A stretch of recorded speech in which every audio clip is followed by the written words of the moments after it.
Okay, folks, here's the deal. I'm at the bottom of the Grand Canyon. This is going to be a special. One of the most intense trails. This is the operating station. That's a bear. Wow, do I really look like a guy with a plan? The traveler has I just do things. This is a huge, beastly, bulging man. Plates were from Kansas.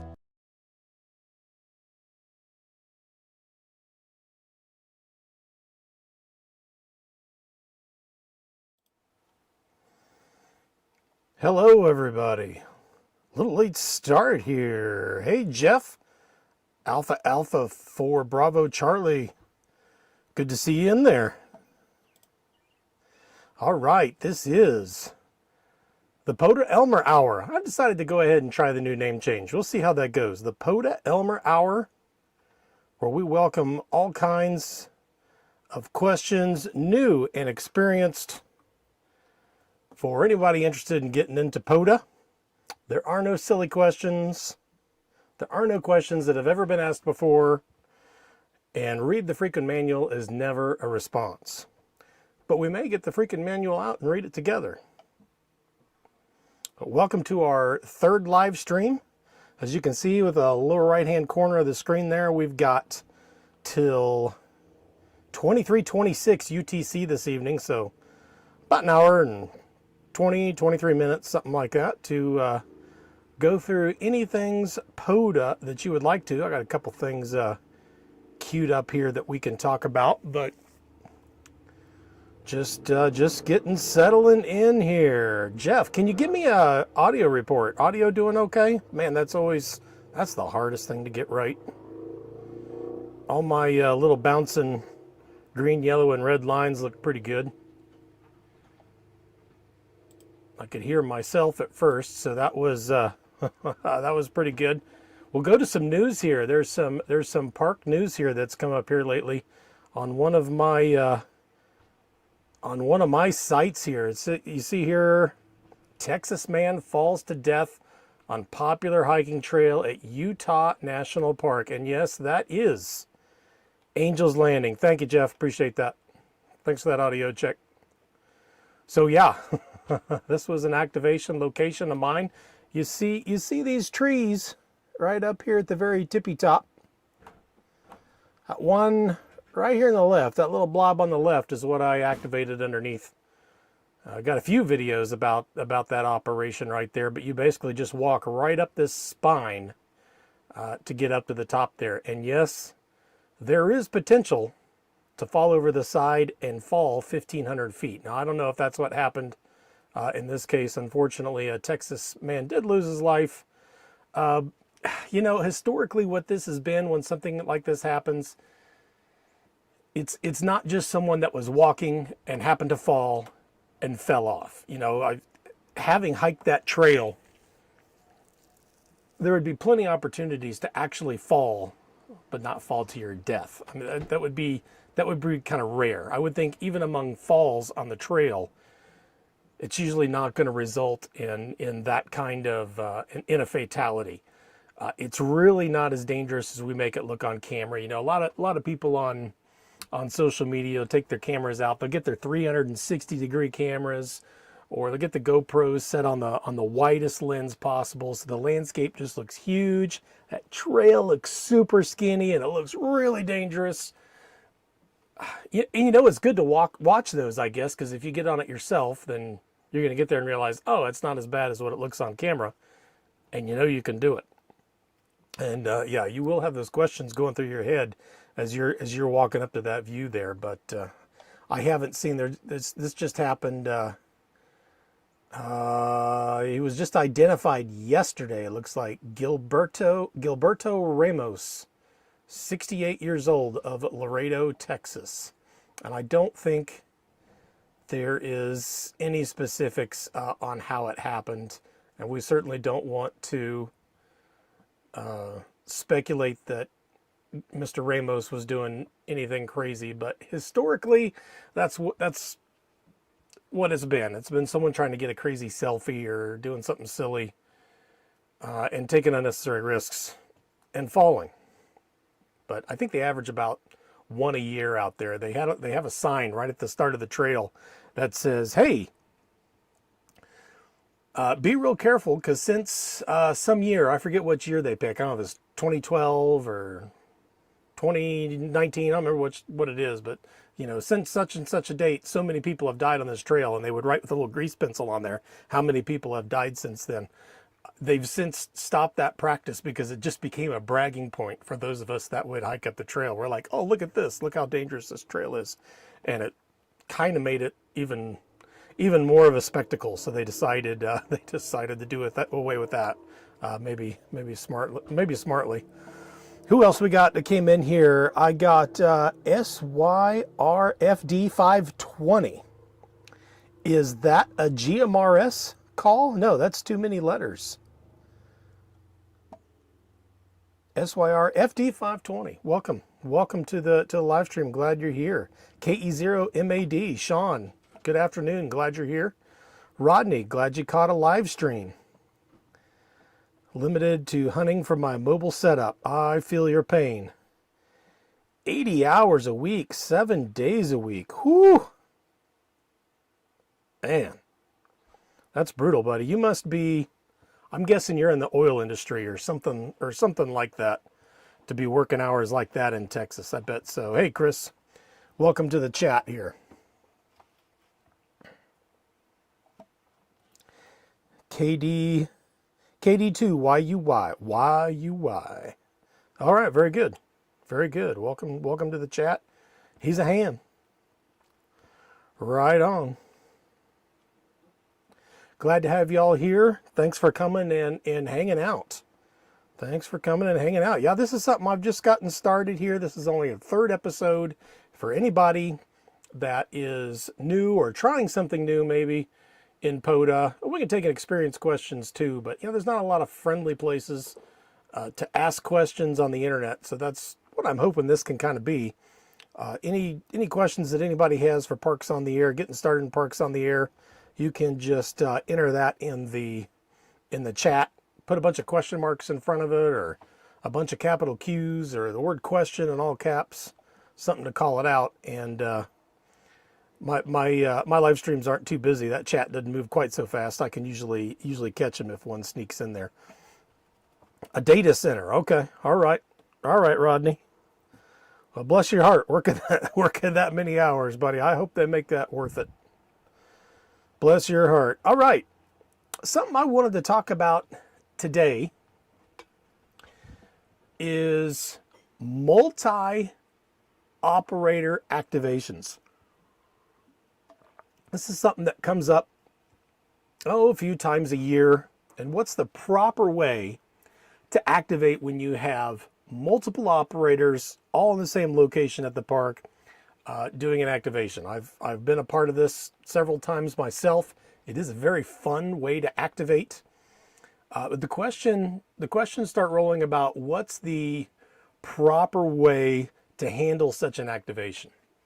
And all the ones that I've been a part of, it's either there's been two of us or there's three of us, and then you know, we're just doing what they call passing the mic. So one person is generally calling CQ, picks out a call, gets the first contact, and then passes the microphone to the second person. The second person gives their call and says, you know, I've got you the same report. If it was 5-9 before, you're 5-9 now to the same park. And the hunter confirms, and it goes to the third. And, you know, it just passes all the way around like that. And that's what we call passing the mic. Now, there's some debate, or not really debate, but there's different techniques as to what you do from then. Now, sometimes that third person will go ahead and call CQ and they'll work it back the other direction. Or if it's two people, they'll trade back and forth like that. I'm a fan of the times that I've hunted such activations. I'm a fan of the exact same order every single time. So if it's three people, once it's been passed around to that third person, I'm a fan of giving that mic back to the first person to call CQ again. And that way hunters are always prepared. They always know who's going to be first, and they got their logs ready, and it just helps everything go faster. That's option one. Retirement in July. Congratulations. That's going to make those hours easier to do. So you got 2 months, then POTA. Right on, brother. Right on. Congratulations. That's amazing. July will be here fast. So option number 2, and you see Jason Ham Radio 2.0 and a lot of his Texas friends doing this when they're, they take road trips and they go out in the park. There's 8 or 10 of them in one spot. They'll just have one person working the microphone, and the rest of them are shooting the breeze and enjoying some beverages, while one, say like Kyle or Frank is on the radio, actually making contact. So they go and they get 10 or 12 or 15, and then just work through operators that way. And that's cool because everybody else can just kind of sit around and talk, and you got 1 or 2 guys on the radio, and when they're done, they can get up and talk. So it's a good social time. That's the positive of how that works, and I do kind of like that idea too. But then there's the third, and the third is where it gets real interesting.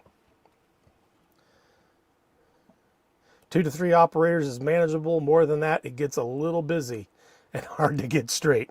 I agree. Well, we're about to go there, Rodney, and maybe that'll lead into how we think about this third technique, and it tends to stir the pudding a little bit. But the other option is when you get to places like we're at conventions, Huntsville Ham Fest on Montesano, and you've got 20 people in the pavilion, all around the radio, all with their logbooks out, and one person is working the radio, and on occasion they give all 20 calls, but they'll just call CQ POTA and tell the hunter that you're good, you're 5 and 9 to all 20 activators. I don't know exactly how they get all the calls out there. Maybe the hunter's not too worried about it, but therein comes the controversy. Is that a proper way to POTA? Well, as Rodney pointed out, more than 2 or 3 operators is pretty hectic. So maybe that's a good way to handle it. You could cycle through one at a time, I suppose, and within a few hours you'd get all 20 people through. But it might come down to to each their own kind of deal. Let's go into the rules and document. We're going to read the freaking manual. How about that? Let's do that. We're going to go to the freaking manual. I think I'm in the rules section here. It's all the way. I'm not in the rules section. There we go. All the way down to the bottom, the very last paragraph. There's a heading there, passing the mic. Here's how it reads. When multiple individuals are activating together, but not under a club call, the operators may choose to pass the mic and take turns making contacts. In these situations, each individual should maintain and submit their own log according to the logging requirement section of these rules. Now, what this is really talking about, I believe, is it's drawing a contrast between using your own calls or using a club call. And it seems to me it's saying instead, it even says here, but not under a club call, then each operator may choose to pass the mic and take turns making contacts. Now that seems to imply that you need to speak in order for it to count as a contact, but it just kind of leaves it open. And it says the operator may choose to do this. Well, what's the other option? I mean, in the spirit of POTA, to me, it seems like the other option is, one operator going at a time, getting 10 or 12 or 15 contacts and cycling through different operators at that point. You get 10 or 12 and you say, okay, we're going to a new operator now. And then someone else gets on the horn and starts calling CQ. But this is just worded ambiguous enough that it leaves open the option for just having, 15 or 20 people sitting around a table and everybody's logging the calls as it happens. And maybe they take turns calling CQ, and that's great. I don't know. What do you think? to me, I don't think that's the true spirit of the rule, but at the same time, it's POTA. It's not that big a deal. I don't think it's anything we need to get too crazy about. There was a conversation that came up not too long ago. I forget what platform it was on. It was not Facebook. It was on some regional Parks on the Air type of chat room, and someone was saying that they didn't like how there were activations going on like this, and he didn't want the other activators who weren't on the radio to log his call sign because he did not talk to them. I mean, to me, you called them. You knew what they were doing and you called them. So I don't see how you can tell other people what they should and should not put into their log. I don't know. To each their own, I guess. But we'll see in the future if, Parks on the Air sees it fit to kind of clarify this a little bit. If they do, I think they'll just probably end up including that as an option. If everyone's there and present and one person is calling, I mean, it's POTA. I imagine that's how they would clarify it if they did. But what do you think? What do you guys think? What's your opinion on it? Let me know. Hit it in the chat. Hit it in the live chat if you're here, or if you're on if you're watching this, you're on Team Replay. Stick it in the comments. I don't think there's anything else I can possibly share on that. Let's look at some conditions. It's man, Tuesdays have been bad. I've been starting this hoping I could get on the radio and do a little operating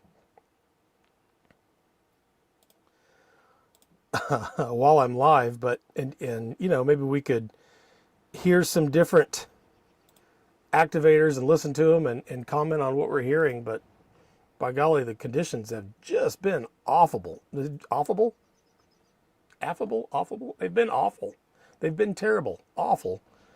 And I haven't been able to do too much. I do have my in-fed half wave up today. I've given up for a little while on the ATOS, and I decided to hook up the in-fed half wave because we had an event here. I'm actually in a park now at Cheney Lake State Park in South Central Kansas, and we had a club event here over the weekend, a POTA event for Support Your Parks Weekend, Spring Support Your Parks Weekend.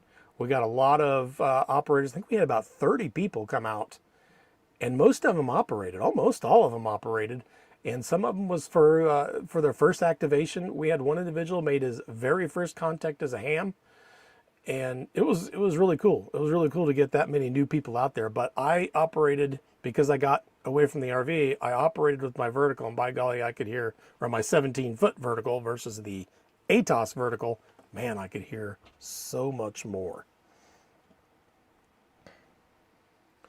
So I put the ATOS away for a little while. We'll wait at least until maybe conditions turn around a little bit. Hopefully they will before summertime. Jeff likes to pass the mic as well, but to each their own. I think that's the only. Not the only reasonable one. I think that's probably the reasonable stance. But when you say to each their own, then that means people can disagree too. Here's our conditions for today. We do have active conditions. You can see the K is up to 3. It was 4 just a little bit ago. And it's been really, really hard for me to hear anybody, even on 20 meters, because of that. SFI has come up a little bit. It's up to a 112 now. That was as low as 105, I think, earlier. Solar wind is getting a little more active there, a little stiffer at 532.8. And the X-ray's kind of been up and down. There's just been little burps here and there just to get us into the sea level of the sea range of X-rays. And you can also see, it was pretty interesting when I was just getting ready to come on the stream, the map here was showing some 6-meter openings. You can see one from just west of Atlanta, Georgia, right here. So one thing I like about Open Ham Clock is they do a much better job with the color spectrum here on the bands. So it's easy to tell. You know, these green and blue lines here are all about in the same range. So I know I'm talking about 15 or 20 meters, somewhere around there, that people are making these DX contacts with. You see some orange ones there, and you get to the other side of the gray line. 40 meters is being used there, but man, that's so much easier to pick up than geochron, which tends to take all these colors and shuffle them all up. But when you get a 6 meter opening, like here's another one coming from Rhode Island, I think is where that one's coming from. Maybe just in Massachusetts, there were a few 6 meter contacts going on there right at 5 o'clock Central here, just as we were coming on. So that was pretty cool to see. I love how that, you know, when I look at this and I see those pink lines, that just pops. I've never done anything on 6 meter. That would be cool to figure out. Activation could slow to a crawl if everyone had to speak, and conditions could fade and break the contact. The one operator lets more people experience the event. Yeah, that's reasonable. I don't know of any other reasonable way to be able to cycle everybody through, unless you did it one call at a time, doing the entire activation. Or maybe you go through it 2 at a time if you wanted to do it that way. But there we go.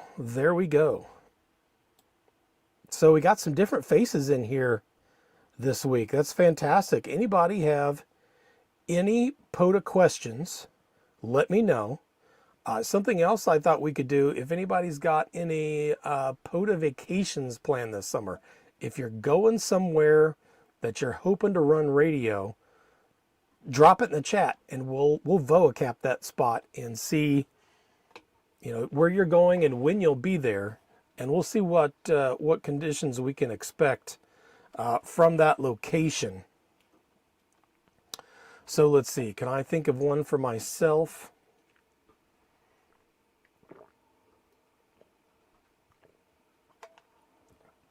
Oddly, I'm actually not going anywhere this summer. Other than Ohio and Huntsville. But it's a great exercise if you are going somewhere. Let's see here. I'll pull up vocap.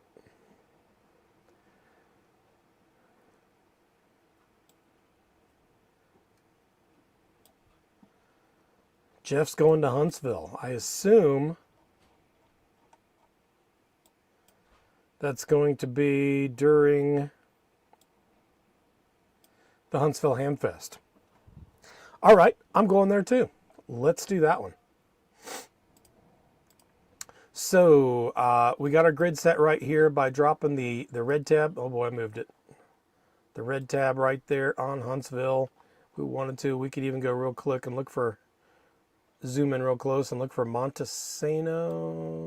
I don't know where that's at. Huntsville's close enough, I think, for what we're doing here. Okay, we'll set a couple settings here now. For baseline, I always go with SSB as the mode and 100 watts as the power. Of course, you can do different if you like. Antennas. I tend not to make too much of a difference in these readings unless you're using a Yagi or something like that. So I just end up putting quarter wave vertical with good ground plane.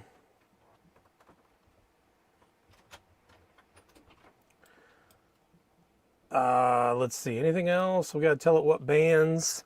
Oh, we got to tell it when we're going to be there. When is Huntsville? August 22nd to 23rd. All right. Let's say we get there the day before. August. Let's go. Wait, 22nd and 23rd. That'd be Friday the 21st. Let's do Friday the 21st. So now it's going to give us the conditions for that day. There's an SSN, a sunspot number that we can put in right there. You can see it says -1. If we leave that at -1, what it does is it just finds the expected value for that day, which is kind of like average weather, you know, but that's good for what we're doing here. Let's say we're going to run afternoon to early evening. We'll start at 1800 UTC and we'll go for 6 hours and see what we can see. We're going to start on 20 meters and open up the reliability map. What does it say?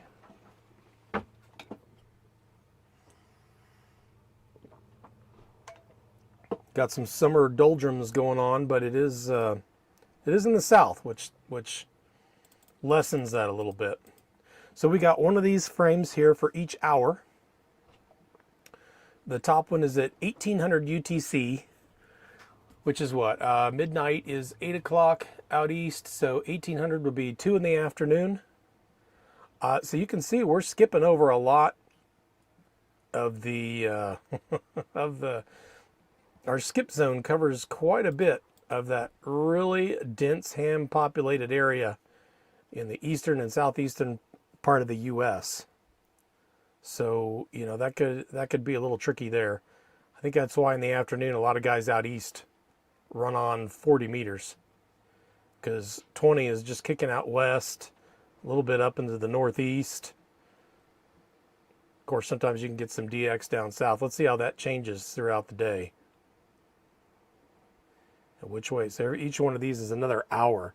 So it's actually a little weaker on the northern side of this circle, of this ring, at 2000 UTC. So that is 4 o'clock.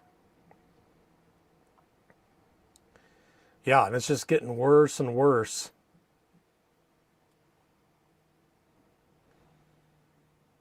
As the hours go on. Does it recover? And then here it looks like it's maybe starts to recover here at, that would be 7 o'clock.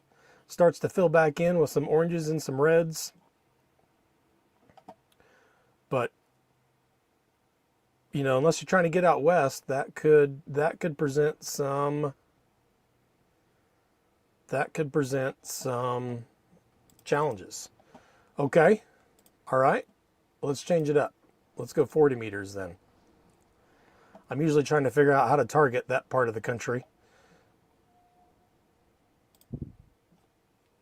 since that's where most of your contacts are gonna be.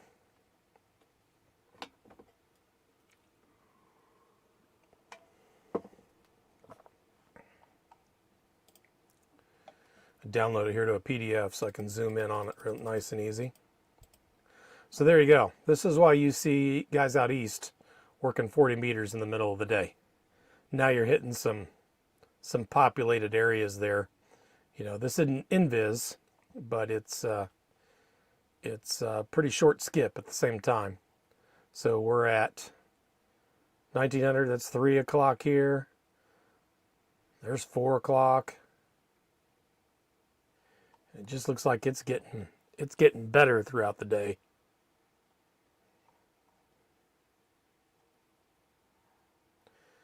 Even starting to reach out in the middle part of the country there, right before midnight UTC. So this tool is pretty cool for visualizing all this stuff and making a strategy. You know, what kind of antennas are you going to take out there? You're going to want to have, you know, for me, I'm going to want to have, of course, I'll have everything because I'll have the RV out there. So I literally have everything I own. But, you know, if I were packing in a car and driving out there, I'm going to want to make sure I have my Wolf River coil. Let's go down to 15, see what that's going to look like. Same time period.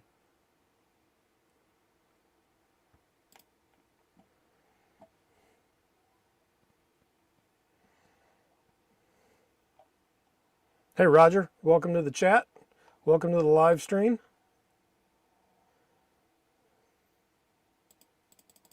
Again, anybody has any POTA questions at all, drop them in there. We're looking to be a friendly place for any kind of beginner questions, silly questions, questions that get asked over and over again. It's all good. It's all good. We'll answer them all here. So here we're looking at 15 meters. Now you're just missing most of the country. This is what you're going to use if you want to DX. You want to get down south and DX. If that's your goal, then 15 meters is your bag right there. That is it. Okay, let's say you're a morning person. What are we going to do then? We're at that would be noon. Let's look at noon. UTC. Let's go back to 20 meters. I'll close all these other windows I've made now. 20 meters reliability map.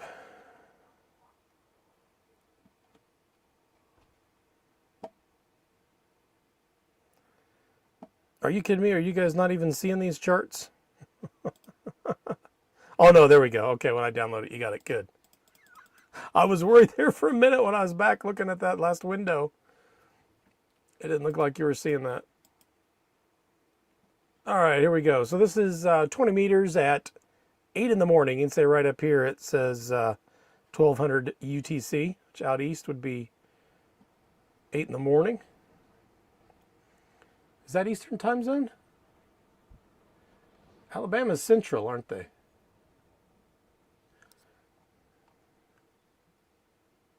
Well, I'm still saying the right time since I'm saying Eastern, but that might be 1 o'clock Central.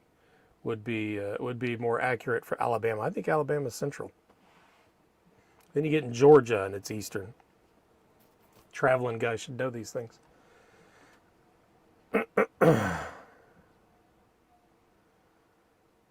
Yeah, well, you're not going too far there, Jeff, driving from South Carolina. You should be able to load a lot of stuff in there, that's for sure. If not, I'm sure there'll be a lot of equipment there. Maybe that's the way you look at it. You don't even have to bring anything, especially if you're staying on Montesano. Are any of you guys staying on the mountain? Any of you guys in chat? So here's morning, 20 meters. And it really doesn't look like it's kicking in much around the states until... Okay, Central Times, Mike. Central Times, that'd be 7, 8. That's 2 o'clock now. No. 9 o'clock. 9 o'clock. 8 o'clock. 8 o'clock. 8 o'clock Central. Right in there. Getting some out west and some northeast. And it looks like that's going to tighten up a little bit as the day goes on. But, you know, this is kind of, you know, if you're a POTA activator and you want to get the most contacts possible, this is sort of the reverse of what you want to see. You don't want to see a big white donut hole right here over that part of the country. No offense to anybody in the western part of the country or up in the northeast, but that's where the density is. That's the target rich environment. But you can get out west. I'm sure people out west would love to talk to you. Of course, it's going to be early in the morning. You know, and it's a couple hours earlier out there in those mountain states.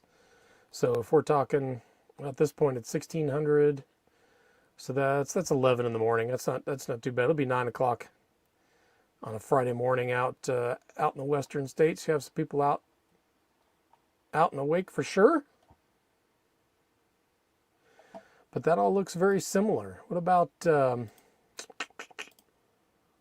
15? Got a cabin. All right, good. Got a cabin staying out there.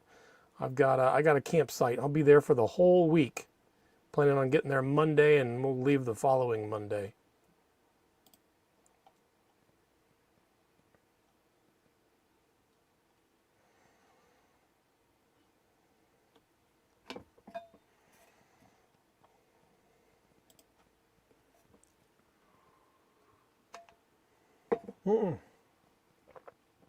What is this? Is this 15 in the morning? Yeah.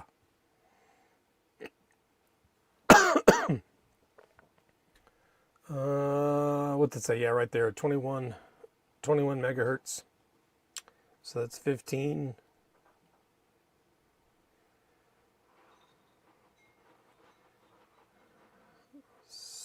7 plus 3, it's about 10 in the morning right there.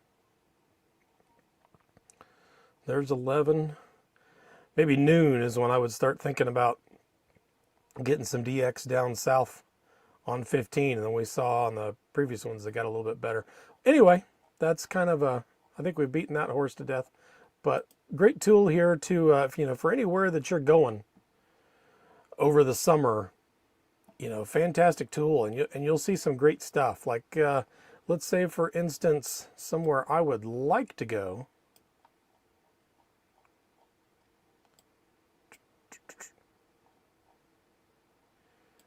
Right here, up at Glacier National Park, there's somewhere I would like to go. You know, what is 20 meters going to look like out there throughout the afternoon? I like it to kind of go through the evening. So let's start a little later. Let's start it at 21 UTC and run for 6 hours and see what we get. Now we're northern latitudes, summer doldrums. Let's see how this looks.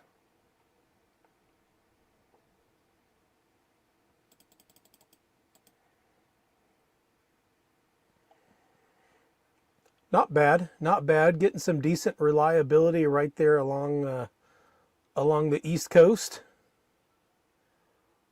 the central eastern part of the country there. But look at it start to break up there as we get towards evening. Huh.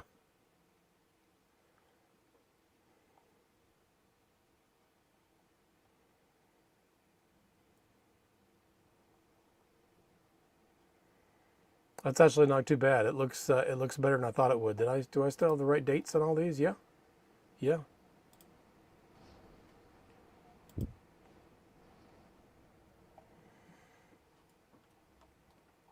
Not too bad there.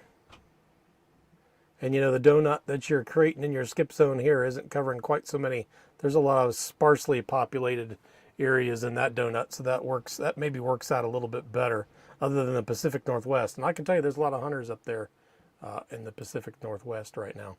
That's been a nice development here in the last 4 or 5 years. When I started in POTA activating out west in 2021,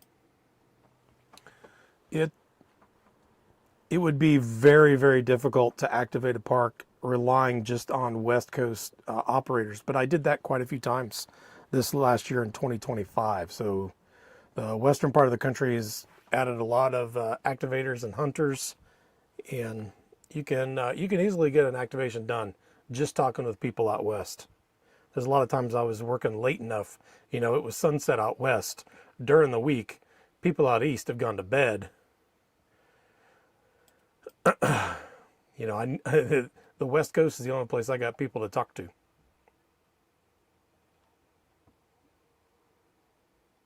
All right, and we see some more pink roll up here.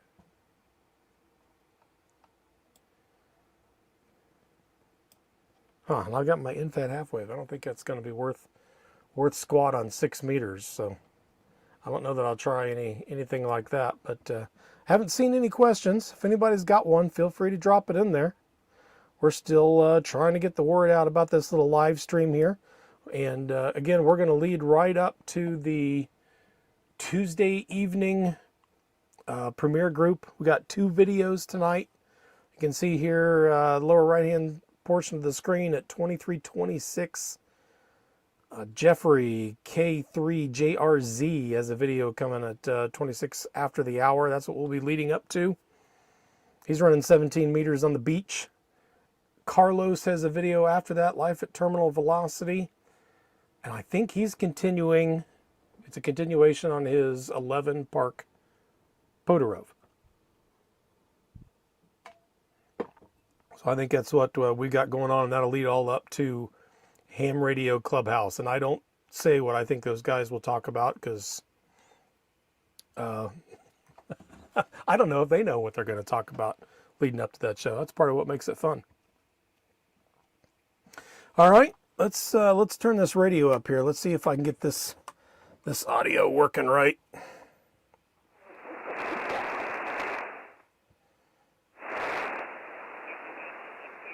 see, I hear nothing. Why do I hear nothing?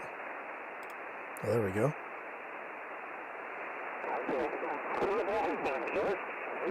Yeah, Roger, it's a really great tool. Very, very good tool.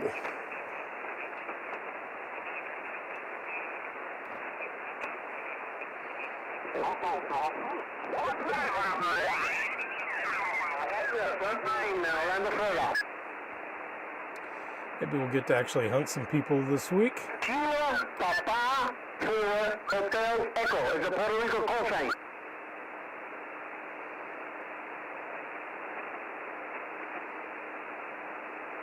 Okay, Sandy, please. Have fun.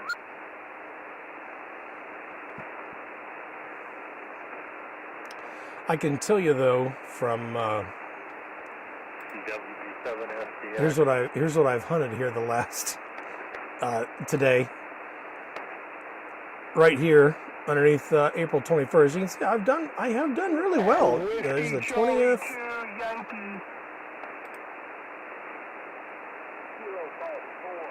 Oh, I got to go to another log here for last week. There's more from the 20th. There's the 19th. There's the 18th. Plenty of contacts there. There's 3 pages of contacts here. Going all the way back to the 16th. There's the 17th, 16th. I've got about a week solid here of making contacts. And today, the day of the live stream, it's just junk again. I've hunted and gotten 5 throughout the day today. But look at the locations. Maryland, Florida, Maryland. I'm looking at some wide skip here. I think that's 20 meters is really long. And from the middle of the country, I'm just skipping over most of it. So my strategy is to find people that are out on the perimeter of the United States here, like Oklahoma. That ain't happening. How about this New York at 255? I'm fighting this audio. It's really wanting to overload out of the radio. Can you guys hear it okay? I've got it turned down, but you'll hear it. It sounds like it's overdriven at times. And it's just kind of pegged on the receiver, and I can't figure out how to get that lessened. I've actually got the microphone plugged in. I got an audio cable plugged into the microphone, and I've got that microphone turned down as much as I can, down 12 dBs, and it is still kind of loud. So then I had to go into OBS and drop the volume on the right side quite a bit, like 75-80%, just to make it listenable. But you'll still hear it sounds like it's overdriven because that mic is just it's almost pegged. All right, I do think I heard a POTA in there while I was yakking.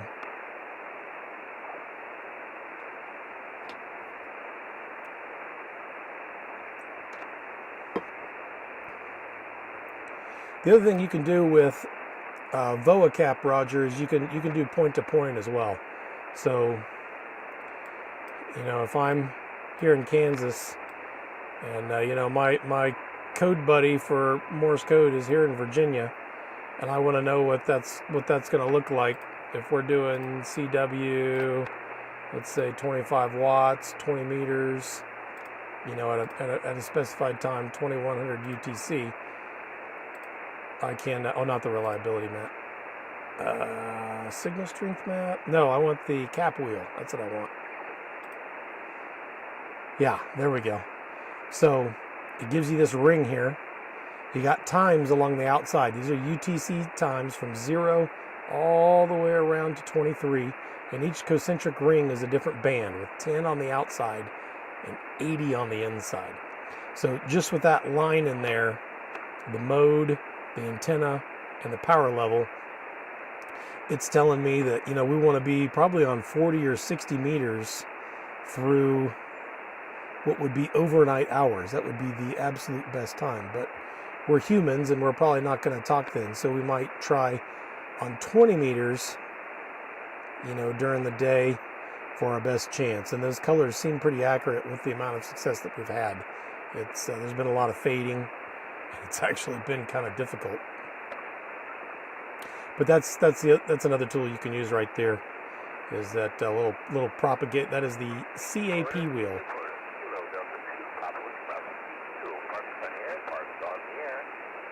Kilo 4 Alpha Delta Sierra. Kilo 4 Alpha Delta Sierra.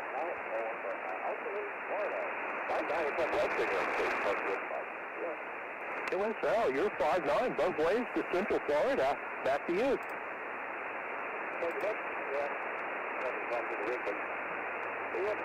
KD2 PWB. Have a good evening out there, 7-3.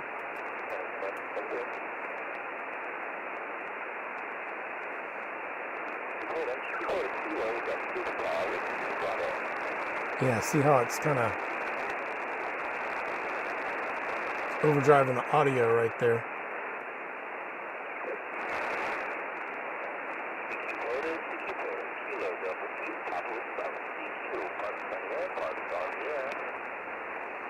I'm having a hard time hearing it though. I may have to jack that up a little bit.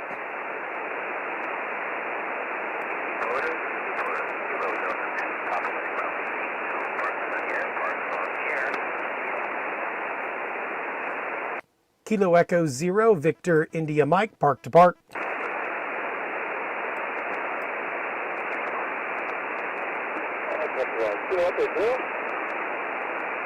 Kilo Echo 0, Victor India Mike, park to park.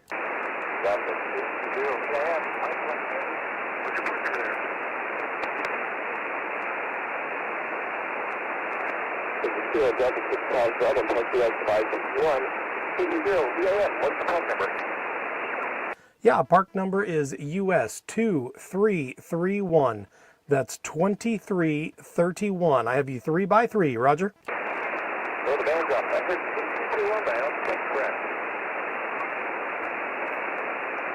Again.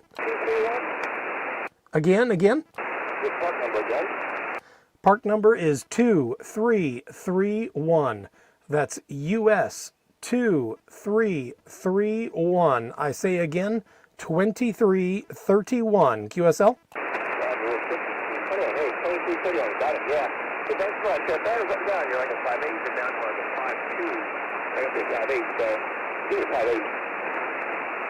Copy that. I'll take it. Thank you. Happy activating. 7-3. There we go. It killed my camera, though, I see. Hopefully it didn't kill the whole stream. My camera just totally went dead as soon as I hit the PTT.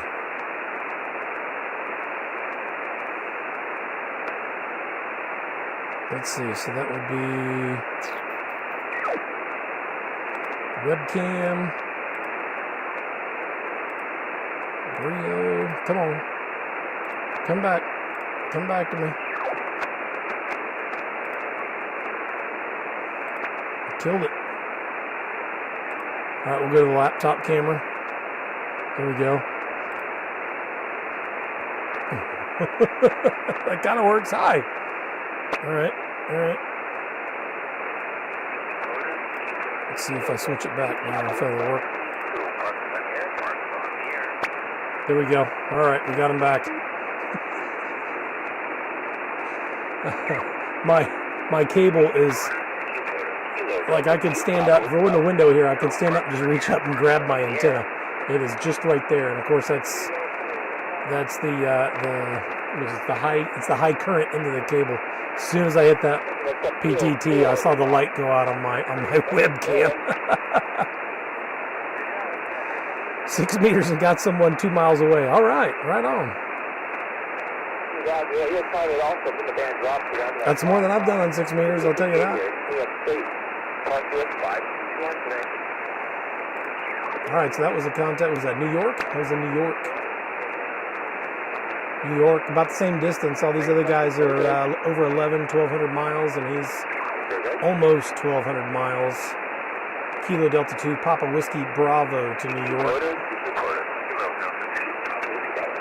There's one. That's better than I've done most weeks.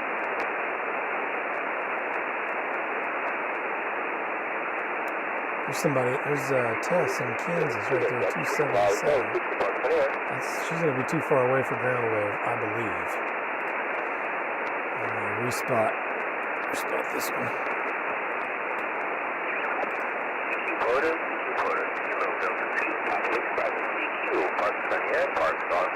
That's going to be too far for ground wave, but we'll give it a shot.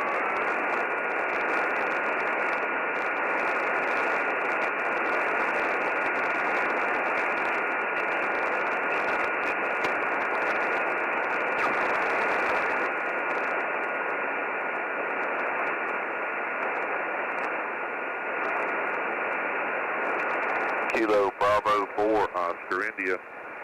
Let's see, if I Yeah, Roger, Roger. You're 5'9" here as well, Teresa. Sounding great. Thanks for activating. audio 73. from the receiver. That's going to be louder for me then.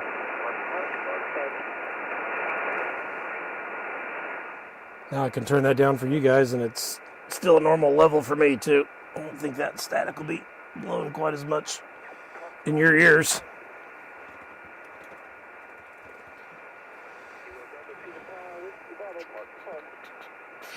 Again, everybody's out there that has a POTA question, drop it in the chat. That's the main reason I want to be here, is to answer any kind of questions about operating, about activating, about hunting, rules, parks, twofers, you name it. You name it.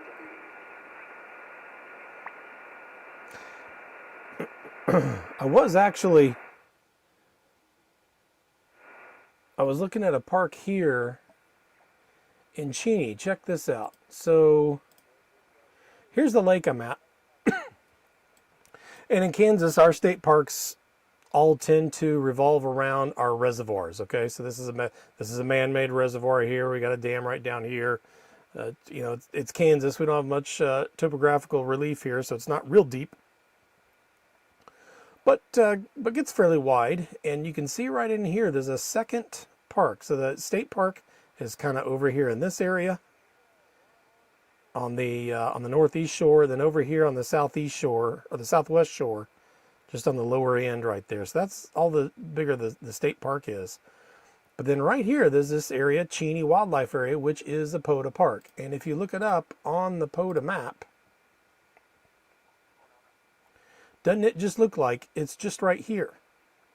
But that's why you never want to go by these areas around the lakes, right? We don't want to use this, because here's a brochure I found. This is a hunting brochure for Cheney Reservoir and wildlife areas. And the wildlife area here, it says wildlife area provides public hunting during open season. So the wildlife area is for hunting, and it shows the hunting areas here going all the way around the northern part of the body of water, not just in this area right here. That's where POTA shows it, is just in this area right here, but it goes all the way around here.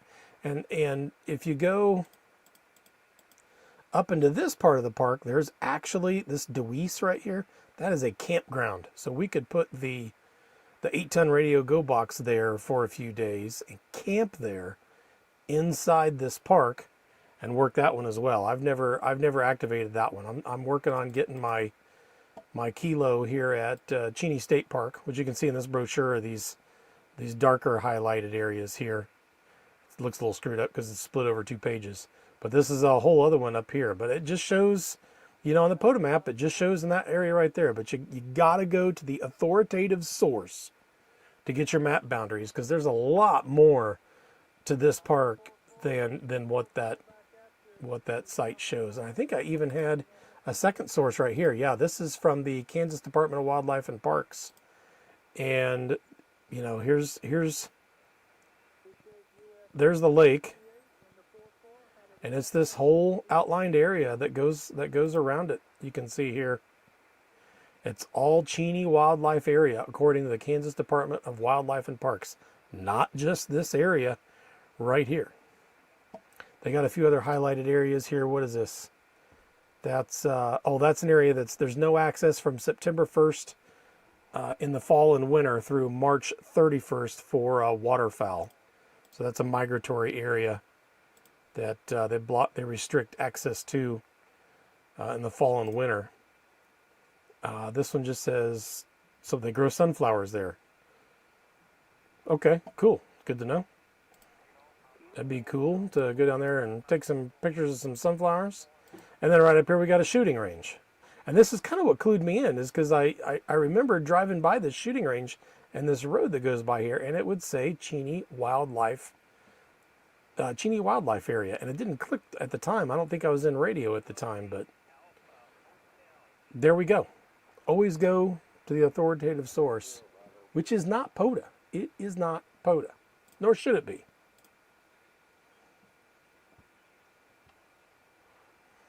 So there was a little something I learned.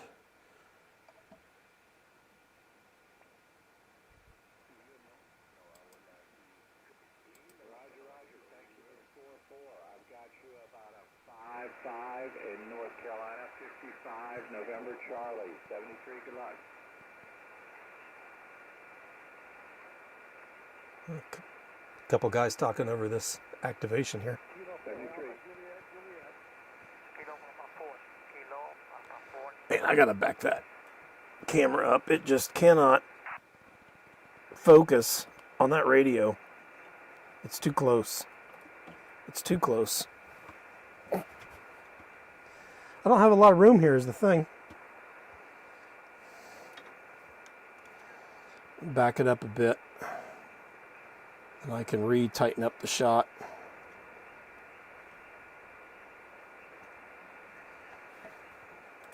Let's see if this makes it better.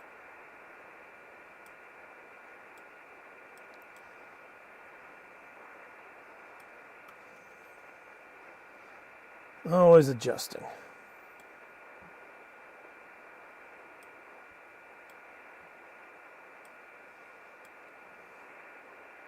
So now it's trying to focus, sitting there going back and forth.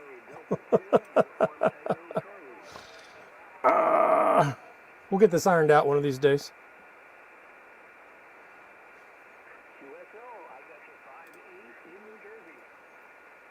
All right, let's get back to spots here. Oops, don't want to spot someone. I want to see spots. I obviously cannot hear Tess here on 277.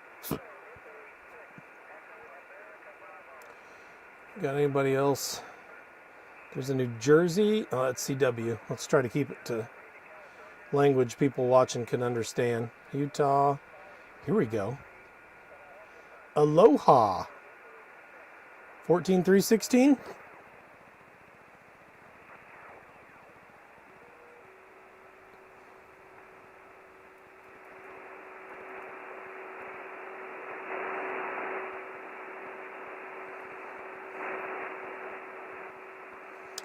Spot was 6 minutes ago. Has he gone stale? Has he left?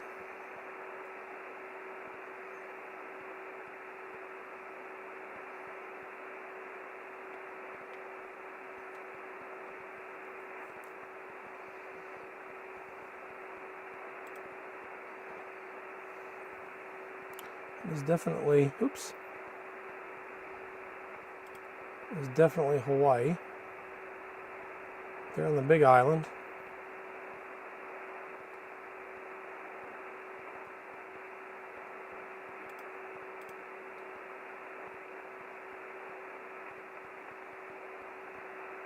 Not hearing anything. How about Oregon?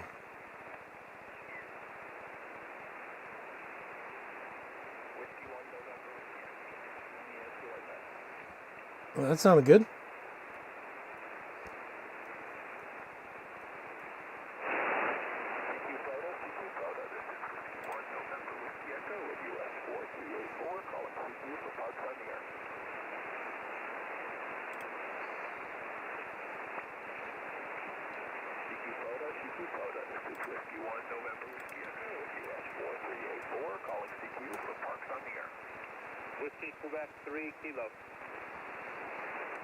World Radio League doing the automatic fill in there. Automatically filled in the park.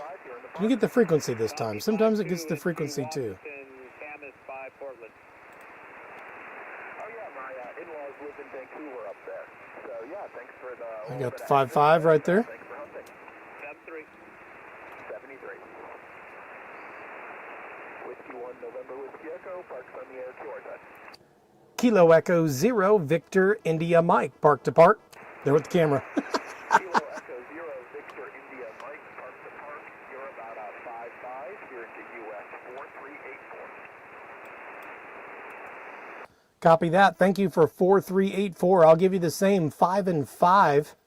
I'm in park US 2331. That's 2331. QSL? QSL, thanks for that 55 into 2331, and thanks for that park to park. Thank you. Good luck out there tonight. 7-3. 73. 1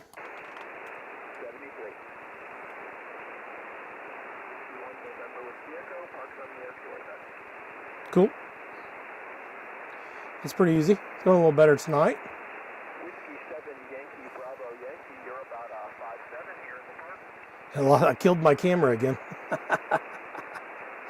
All right. All right. I don't know how I'm going to fix that. My extra monitor that I have in front of me was doing that. And I switched out the HDMI cable and that fixed it. I had another one laying around. It looked more beefy. And that fixed it.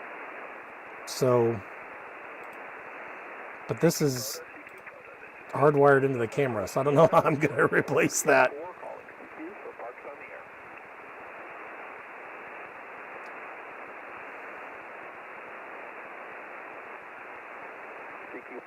I suppose I could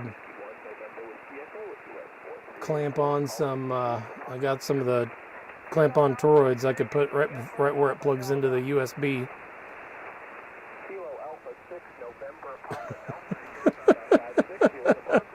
It is not far from the antenna in its defense. It's 3 feet from the business end of the antenna, so it might be user error. We might be able to say that.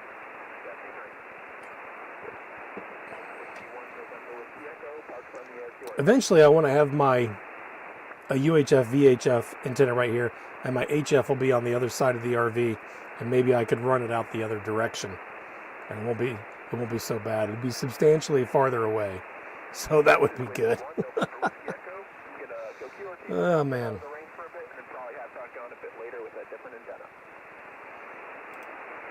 All right, let's spot him. I like spotting him. It's always a nice courteous thing to do, but for my own selfish reasons, it then takes him off my spot list here, so I don't accidentally work him again. So he was 5-5 Kilo Sierra spot. He'll go away. Oop, there he goes. How about British Columbia up on 14,340? It's a 10-minute old spot.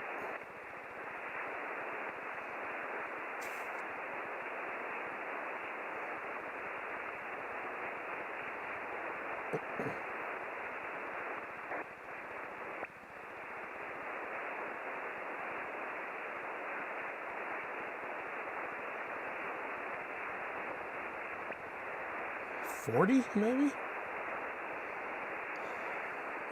Georgia, North Carolina. Heck, we got vocap open. What's 40 gonna do from here right now? Let's get it right here where we're at.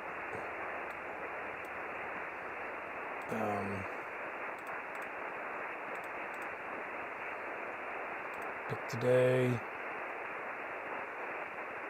It's 2300 UTC. Let's see, settings. What's my 40 meters going to do from here? You can imagine why I got to use this all the time, because it's tough keeping track of what the conditions are like when you're changing your location all the time. Okay, well, I mean, that looks pretty good. That says 0300 though, UTC. I thought I put 2300 UTC. What happened there? Oh. It was at 3. Let's try 23. 4 hours earlier. That'll change it. It won't look quite as good, I'm sure. Still pretty good, though. Check that out.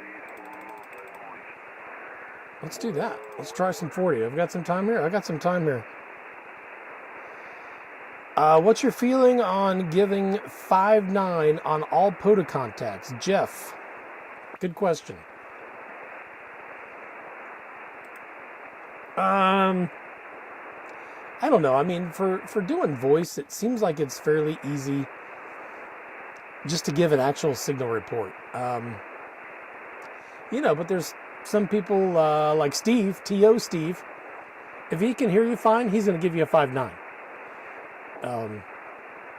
But you know, if you're breaking up and you're scratchy, there's some people that do a 5.9, a 5.5, and a 3.3, and that's about all they do. I don't know. I try to be a little more granular than that. So I suppose that's how I feel. You know, in a contest, I understand why in contests they always say 5.9.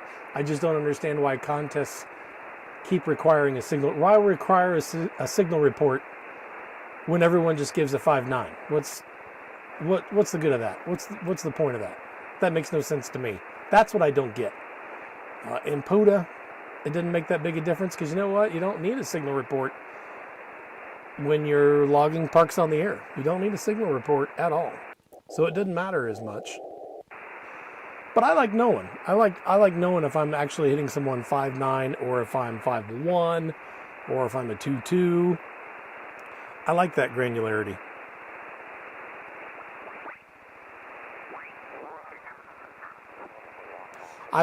What I've gone back and forth on is, do I go by my ear or do I go what I see on the S meter?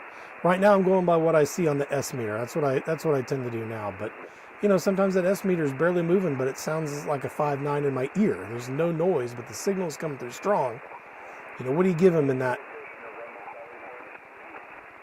instance? Oh boy, getting QRM'd here. Here we go, Roger. This is what I'm wanting to do here. Fish hatchery, US 12401. All right, let's pull that up. US 12401. Here we go. Tucana National Fish Hatchery. Inside of a wildlife management area. Twofer or nah? Okay. Let's see.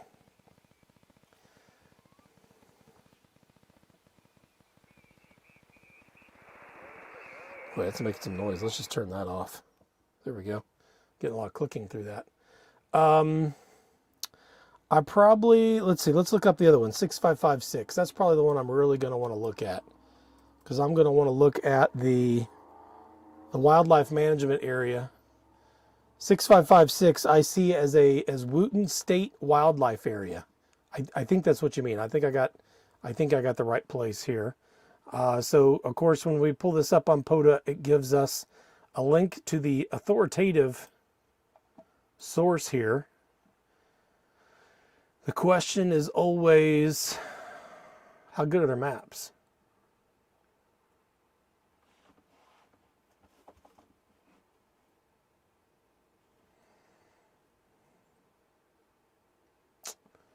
How good are their maps? And right now the answer to the question is, what maps? All right, let's try, what is it?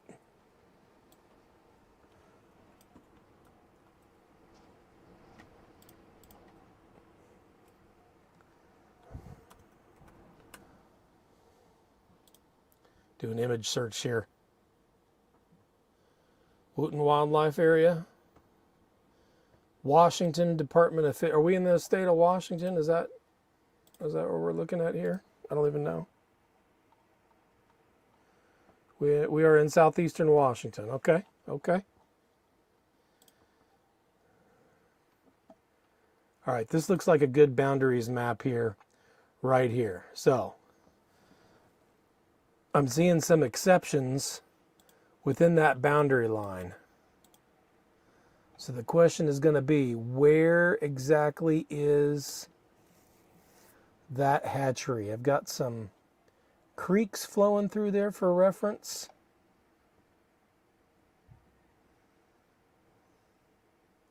If I go to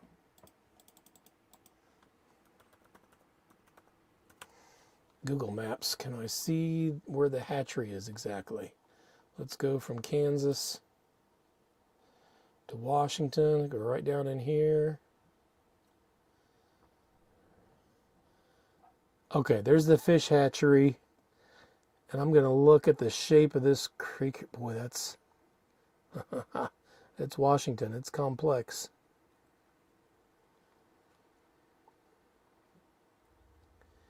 And see if I can find where that is on this map. Oh, where did it open up? This map. I think this is telling me that that fish hatchery is an exception within. See that symbol right there? I think that's telling us it's going to be an exception, unfortunately. That's the way, or that's just a fishing spot, maybe, because there's more of them down here. Okay, let's... Man, there's just not much reference in there, is there?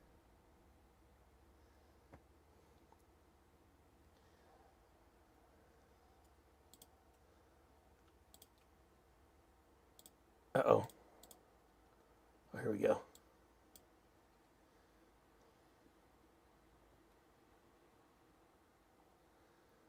It's just hard to get the two to correlate.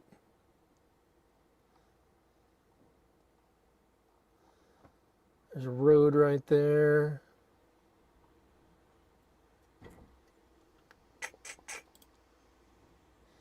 Interesting. This map isn't good enough.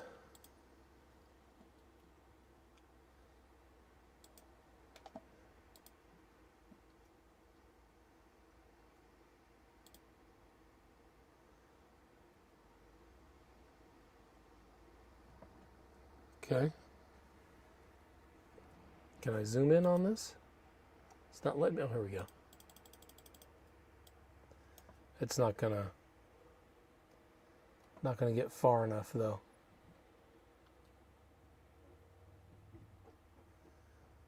All about finding the right source.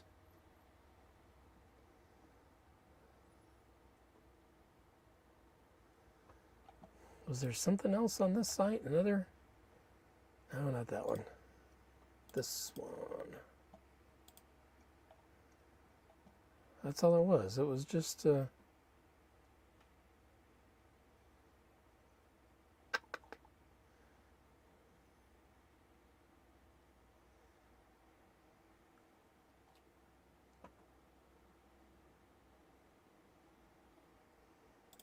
no labeled creek. I guess there are some labeled creeks, but there's Cummings Creek.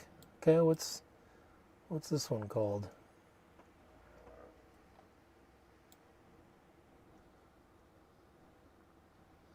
Cow Canyon.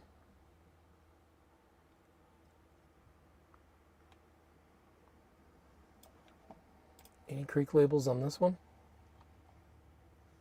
There's Cummings Creek. Okay, where it hooks up with whatever main creek this is, right? That was Cummings. It hooks up here. The fish hatchery is behind that. So that looks like this right here where it hooks up. The fish hatchery is down here. That's looking like a twofer to me. Because I'm not seeing any exceptions here.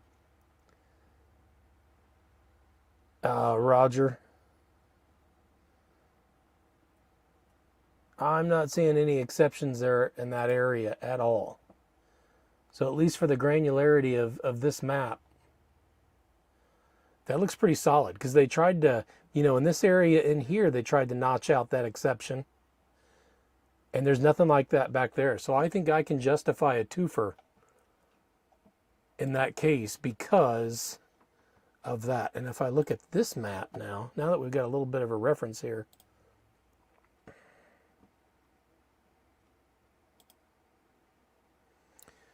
You know, this is Cummings Creek coming in right here, and it's back behind that. So no exception there. Looking good to me. That looks good to me. You know, I can justify that if anyone brings up a question. So that looks good to me. That is a twofer at least. But you know, here's another source that we can look at. Again, this is not an authoritative source, but it can definitely help. Have we got any trails going through there?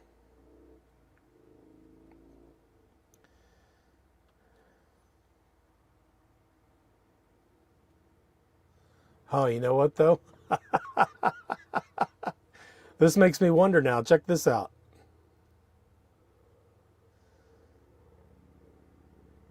POTA map shows an exception just over that fish hatchery. Huh. Now I'm not so sure. That right there, something told the creator of POTA map that these are two different shapes and they do not overlap. Otherwise they would both highlight when I put my cursor right there. You know, the darker color is the highlighted.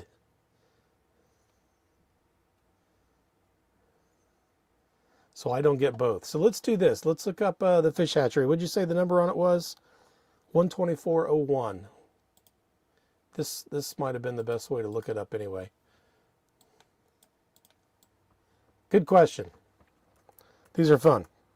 I like looking this up.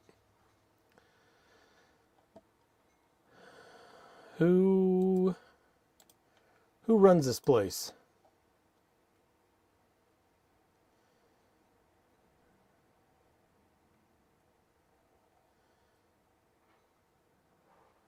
Washington Department of Fish and Wildlife.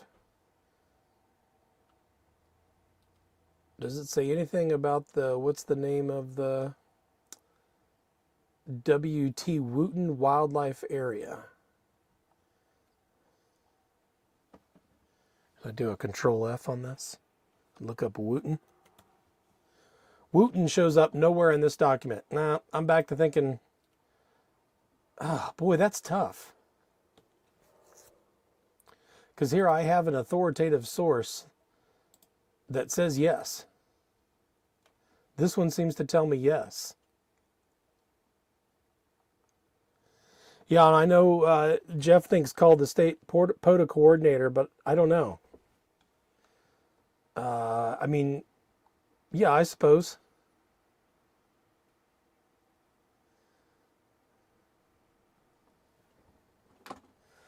But if, you know, generally if I find an authoritative piece of information that says it's good, I'm running with it. But you know, then there's this whole thing with POTA map.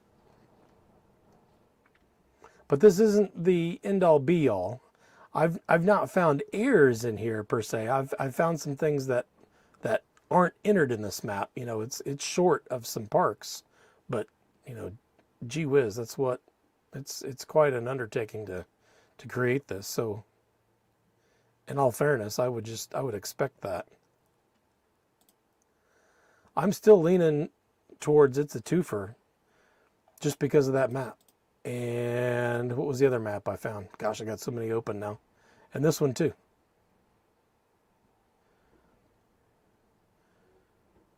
Wildlife area open for hunting despite fire.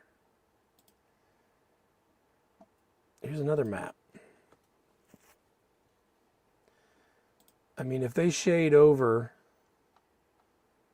where the hatchery is, then that's good enough for me.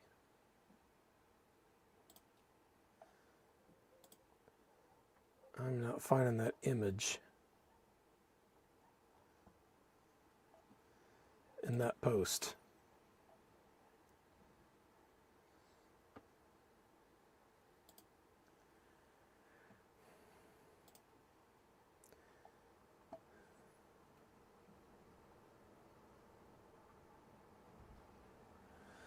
Yeah, I mean, this is one of those where there is some question, and I think this will happen frequently. You know, if you research these things, this will happen frequently And I'm leaning towards an authoritative source here. This is a map from the Washington Department of Fish and Wildlife, and it's got the area totally hatched in where the hatchery is. That's the authoritative answer so far.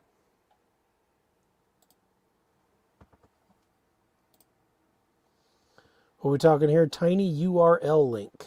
Tiny URL.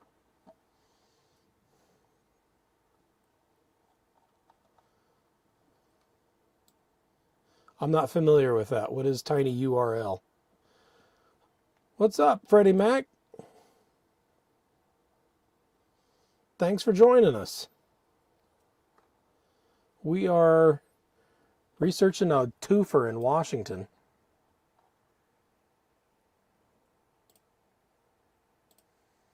Yeah, that's way too detailed for what we're looking for.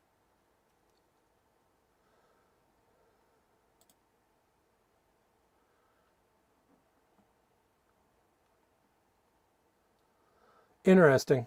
Interesting. I'm still saying it's a twofer. I'm not letting POTA map override something actually from the Washington Department of Fish and Wildlife. That's what I would do. Tiny URL is a URL shortener.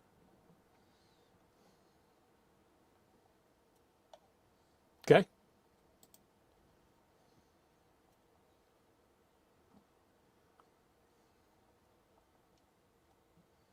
Yeah. Not finding too much else here.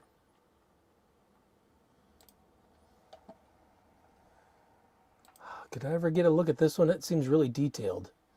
Oh, that was in a Facebook post, and it only let me zoom in so much. Even if I am big in the screen, it doesn't help me any. There's Cummings Creek coming in right there, and I just don't see any exceptions back here. There, right there, I can tell that's our fish hatchery. Right here in this part of the map. I don't know if you guys can see that very well. I'm not seeing an exception there.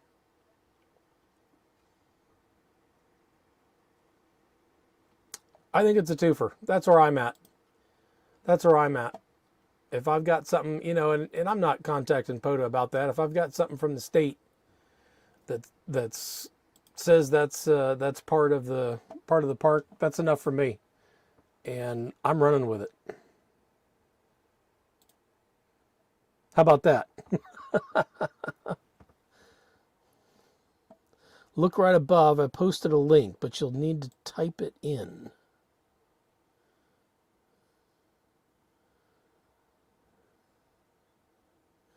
I don't think the chat let you put the link in, because I don't see one.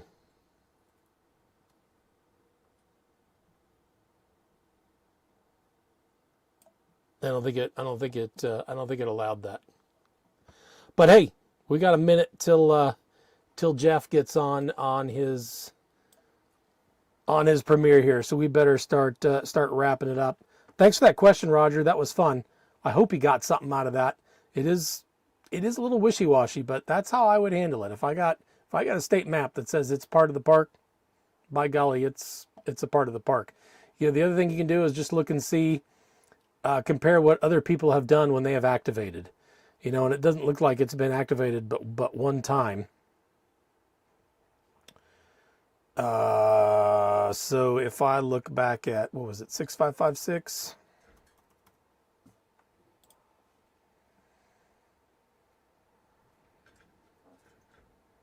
N7RVD might be the person to, that's another thing you can do is contact N7RVD. And see what they think, because he got 78 on March 19, 2026,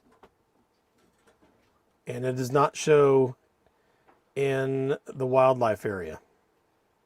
Interesting. We're a little wishy-washy on that, but hey, got to head out. Thanks for thanks for hanging out. Thanks for the question. That was fun. That's fun to look in. I hope you got something out of it. It's fun to look up that stuff. I kind of dig that. Maps and all that great stuff, and parks. That's half the fun is researching all that. But head on over to Jeff's premiere. There should be a redirect that comes up when we end this here, and it'll go over that, and it'll go over to his video. Thanks for hanging out. We'll see you next week. Bring your POTA questions. Doesn't matter, you know, how beginner they are. We like the beginner questions. We want to be beginner friendly. If you have any questions you didn't get in there, save them for next week or send me an email. I'm good on QRZ. We'll see you next week. I'm Mike, Kilo Echo 0, Victor India Mike. This is the Travelin Ham. See you next time.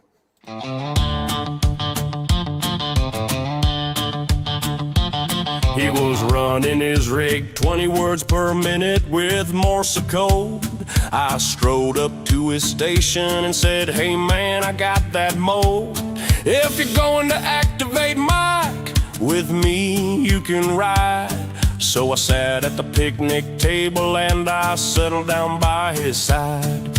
He asked if I'd been in a better park to scan across the bands, and I said, listen, I POTA everywhere in this here land. I POTA everywhere, man. I POTA everywhere, man. To the east, man. Sea to shining sea, man. Activations, I've had my share, man. I POTA everywhere.